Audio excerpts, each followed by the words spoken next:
Hello everybody, my name is Mario5514 and welcome back to another Splatoon Talk video. In this video we're going to be looking back at some of the previous updates in Splatoon 3's history as of patch 11.1. That's right, 11.1 came out a couple of days ago, and with the next update being confirmed, we're going to see how much the game has changed over the past 4 years since 2022. If you end up enjoying the video, hit the like button. If you end up liking the video, consider subscribing. And let's get started as we open up Drizzle Season 2023 with patch 5.0. Patch 5.0 dropped on August 30th, 2023, as it was basically the new update which opened up the new season. And here's some of the notes that the devs have left us. This update focuses on adding features for Drizzle Season 2023, which starts in September, and adjusting the balance of battles. For battles, we've added new main weapons, powered up some special weapons, and made adjustments to certain weapons and gear abilities. For special weapons, we've made adjustments to improve usability, and we've improved the Zipcaster in particular to make it easier to use in close quarter fights while active. Our next update is planned for the middle of Drizzle Season 2023 and should primarily focus on balance adjustments. Nintendo. Alright, with that being said, let's see what the devs have left for us. Added data for Drizzle Season 2023, which starts September 1st. This includes a new catalog, including new gear, titles, banners, decorations, stickers, and emotes. 2 new battle stages, which are Crab Lake Capital and Ship-Shaped Cargo Company. 2 new main weapons, which we'll talk about in a bit. 8 new sets of existing main weapons paired with different sub and special weapons. A returning Salmon Run stage from the Splatoon 2 game, Salmon at Smokeyard, which is one of my favorites. And 12 new Table Turf battle cards. However, we also have some new gear changes. Introduce the Adjust Gear feature to wear selected headgear and t-shirts in new ways. Select any supported gear from the equip screen and press Y to adjust it. Following headgear items may be adjusted. Basically, any of these hats or visors may be worn like, instead of having the hat with the brim forward, you could wear them as a backwards hat. Same thing, vice versa. And following clothing items may be adjusted. Basically makes them look like it's very loose, or it looks like it fits you perfectly. So yeah, it makes it look baggy or just fits perfect. Added 2 songs that played during battles. 2 new weapons were added. 2 new fish in the sea, basically. We have our new weapon being the Dreadringer, a slosher that fires 2 bursts of ink with each swing. By changing direction while swinging, you can fire ink in 2 directions. And the Heavy Edit Splatling, a Splatling that can fire at high speed. It has a longer charge time, but when fully charged, it fires faster than other Splatlings. Not to mention, from what I've heard, Heavy Edit Splatling has the run speed of Mini Splatling and the fire rate of Nautilus. So yeah, Edit is basically a hybrid between 2 Splatlings, or 2 of their attributes. So yeah, you basically have one. Edit would also eventually become one of the best weapons in the game, but that's not until later that Edit starts seeing use, as people were still experimenting with these new weapons. And we also have our new weapons here. So we have the Gold Dynamo Roller with Splat Bomb and Super Chump, Octobrush Nouveau with Squid Beacon and Inkstorm. We have the Custom Goo Tuber with Fizzy Bomb and Ultra Stamp, Neo Sloshing Machine with Point Sensor, and Trizooka. Since 4.1, Trizooka Meta has really been kicking off here. And 5.0 is basically when Trizooka Meta was in full swing, since in 4.1 it gave people still took a bit of time to adjust to the Trizooka buff. So by 5.0, people were basically were ready to use Trizooka at any time. So any new Zooka weapons, people would just use those weapons just to run Zooka, given how broken the thing was. We also have the Bloblobber Deco with Angle Shooter and Kraken Royale. This is the first main weapon to have an original kit using Kraken, besides being a reference kit from Splatoon 1. We have the new Dreadringer with Suction Bomb and Reef Slider. We have Ballpoint Splatling Nouveau with Ink Mine and Inkvac. We have the new Heavy Edit Splatling with Curling Bomb and Tacticooler. We have the Cerellabrella with Auto Bomb and Inkjet, one of the best kits in the game. And the Inkline Tri-Stringer with Sprinkler and Super Chump. So most of these weapons were pretty just decent, or most of them just fumbled. However, most of them were actually had some good kits here. However, there just weren't that many here, as we saw in like the previous updates, like 3.0 and 4.0. But still, these are some very decent kits they gave us. Alright, on to the changes. First up is Splatbrella and the new Cerellabrella, where the recovery time for Brella's lost as a result of being launched or broken was reduced from 6.5 seconds to 5.5 seconds. This was the first buff that Brellas have been given since their time in Splatoon 2, and when you look back at Splatoon 2, Brellas were just heavily nerfed, and this was the first time the Brellas were ever been given a buff. Also, Undercover Brella was also given its first buff as well. The recovery time for broken Brellas was reduced from 4.5 seconds to 4 seconds. They definitely refused to give any kind of decent buffs to any of the Brellas, but they're off in it's in the right direction here for Splat Brella in particular. And last up is the Reflex 450. Narrowed the spread angle which fired without charging by approximately 30%. However, the spread angle when fired while charged one level was narrowed by approximately 29%. Basically, with the spread angle being narrowed, this also means less pain, which is basically a paint nerf. Reason behind this change is why Reflex is getting these changes is because of Turf War. And remember, Turf War is considered meta in Japan, so if you see Reflex or any other weapons get any kind of nerfs, it's probably because of Turf War. So yeah, keep that in mind.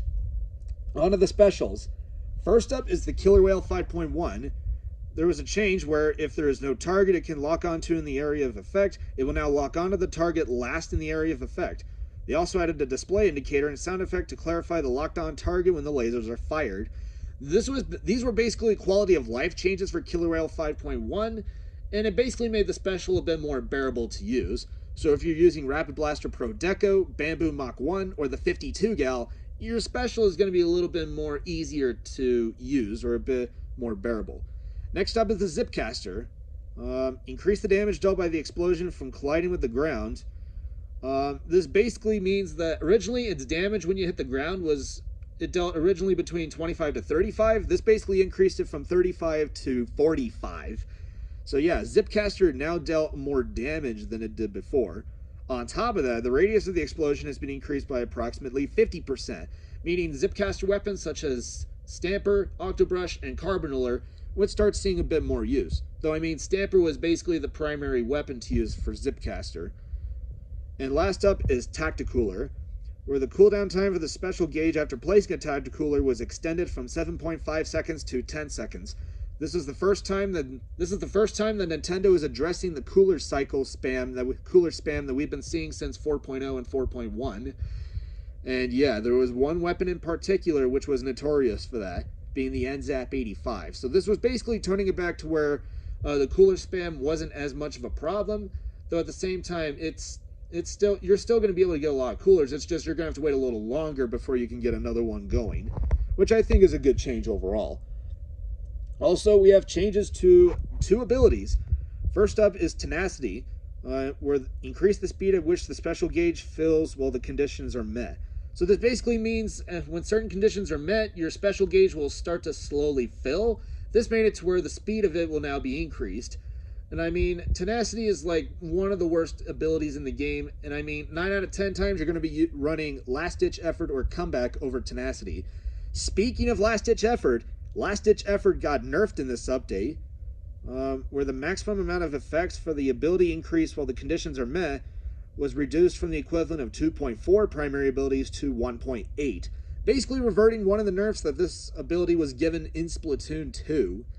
So yeah, instead of up to 8 abilities, this was now down to 6.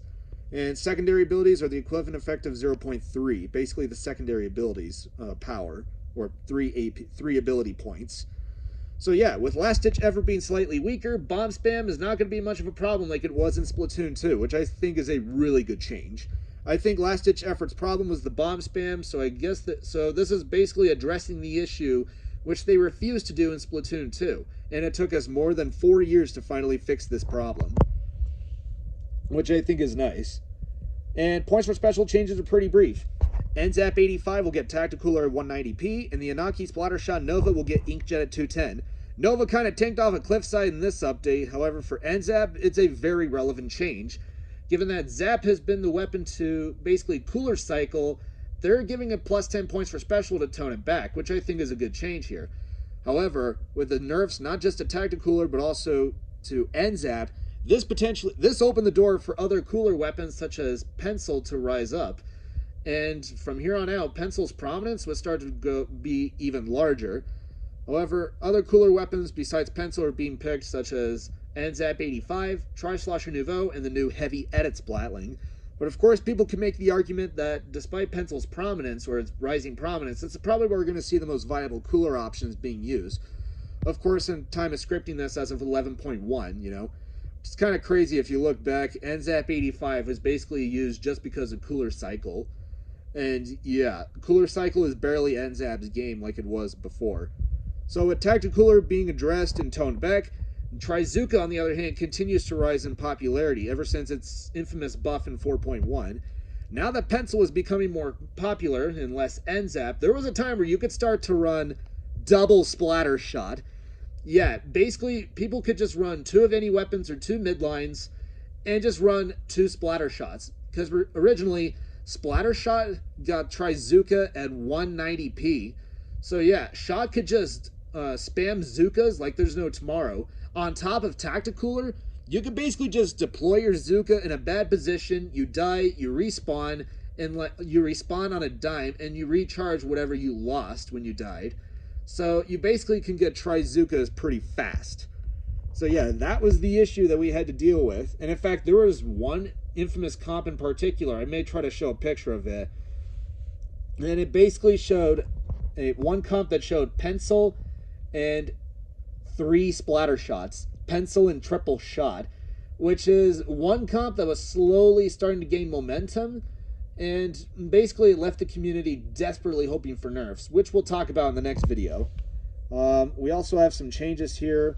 When X power, challenge power, or anarchy power, as well as Splatfest power calculations are complete, if the results exceed the maximum value for the initial calculated results value, a small amount of the excess value will be added to the calculated results, which I think is a nice change. They also made it so that in challenge, where rankings are sometimes announced, such as monthly challenges or new season challenges, battles will not end as no contest when a player disconnects immediately after the start of the battle when either team is comprised of a group of 4 members. This change is to prevent wasting challenge time with no contest battles due to the other team disconnecting, which I think is a really good change, given that it's been a huge problem since Splatoon 2. So they are addressing that issue promptly, or they're at least looking at it, which I think is nice. And there are also changes to Salmon Run, where they added the new Grisco dualies, which I think is a nice change there. They also made it to where different Grisco weapons appear even within the same shift when a green question mark is shown on the weapon.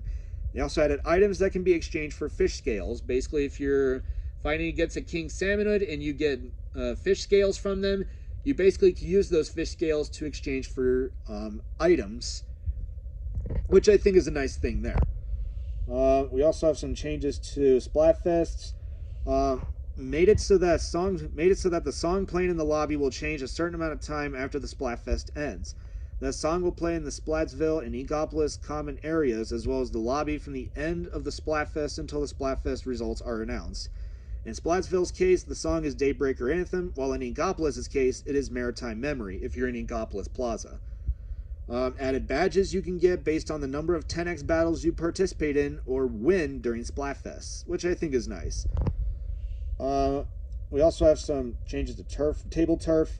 Also some other changes to the lobby. Made it so that you can receive a notification when a friend uploads a battle replay. By opening the notification, you can download the battle replay without entering a code, which I think is nice. These notifications will only be sent to friends. Made it so that friends and players in the same pool will be notified when you get a rare prize from the Shellout machine, which I think is kind of cool there. Made it possible to use the Shellout machine while in a private battle room as long as you have not yet divided into teams, which I think is nice as well.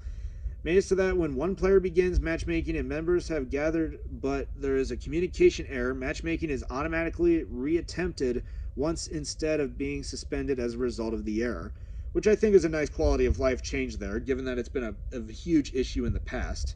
So yeah, at least they're addressing it, which is a very good thing. Other changes: added approximately 160 decorations and 140 stickers to Hotlantis, basically the general store in Splatsville, or if you're in Inkopolis, basically the little arcade machine you see there.